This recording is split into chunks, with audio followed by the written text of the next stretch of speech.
সাফল্যের ইতিবৃত্ত উঠে এলো ICMAI এর বৈঠকে। কলকাতার সদর স্ট্রিটের institute of cost accounts of ইন্ডিয়ার কার্যালয়ে মঙ্গলবার একটি সাংবাদিক বৈঠক আয়োজিত হয়। সেখানে উপস্থিত ছিলেন secretary doctor DP Nandi, vice president TCS Srinivas Prasad সহ আরো অনেকে।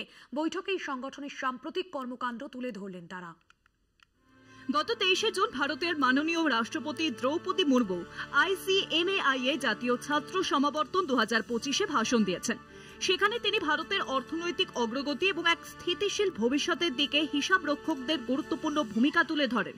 মোট 247 জন শিক্ষার্থীকে সেদিন পুরস্কারে ভূষিত করা হয়।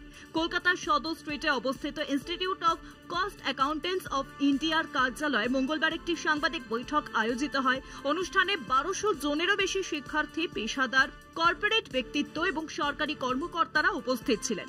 সাংবাদিক বৈঠকে সংগঠনের পদস্থ আধিকারিকরা জানান, 2024 সালের ব্যয় ব্যবস্থাপনায় উৎকর্ষতার জন্য 19তম জাতীয় পুরস্কার এবং 2024 সালের 8ম CMA পুরস্কার দেওয়া হয়, যেখানে প্রধান অতিথি ছিলেন মাননীয় সংসদ সদস্য এবং অর্থ বিষয়ক স্থায়ী কমিটির চেয়ারপারসন ভর্তৃহরি মেহতা।